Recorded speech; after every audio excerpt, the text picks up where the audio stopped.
offenders come in 24 hours a day, 7 days a week.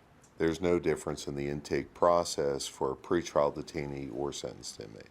The procedures are the same for male offenders or female offenders. Once they enter the facility, they are taken to our reception unit. They are placed in a holding cell. The interview process, initially with the officer, addresses basic demographic information. We're after name, address, next of kin. If there's just a medical problem that needs to be addressed, we have medical staff on board 24 hours a day, 7 days a week as well, and a nurse would be called down to the reception unit to address that particular medical concern.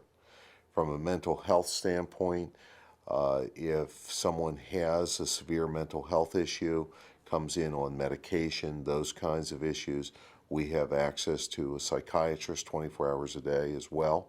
If it's a more emergent problem, the arresting agency could be then instructed that they have to take that person to a hospital and cleared before they're even admitted to the prison.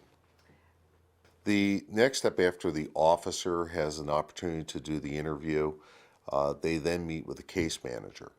And the purpose of that interview is to determine the needs of the offender in terms of basically 3 areas they're trying to address.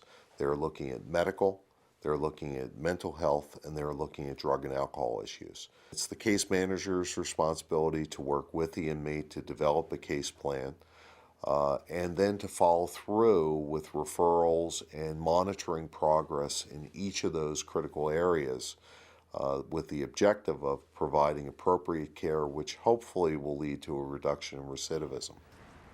Once they come into the facility and they're being interviewed by the case manager would give them an opportunity to make a call to at least let someone know where they were.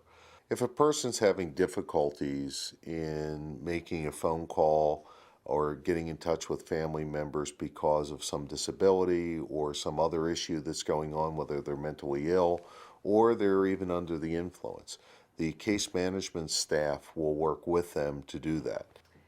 We have visiting 5 days a week.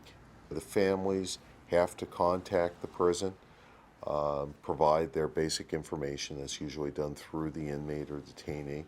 Once they're on the list, which takes about 2 to 3 days just to verify all the information, they need then just come to the prison during their visiting periods, show their picture ID, and have their visit.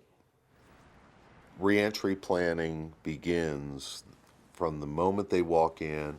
We start talking about their critical needs issues, what those issues are, what they need to be doing from a programmatic standpoint.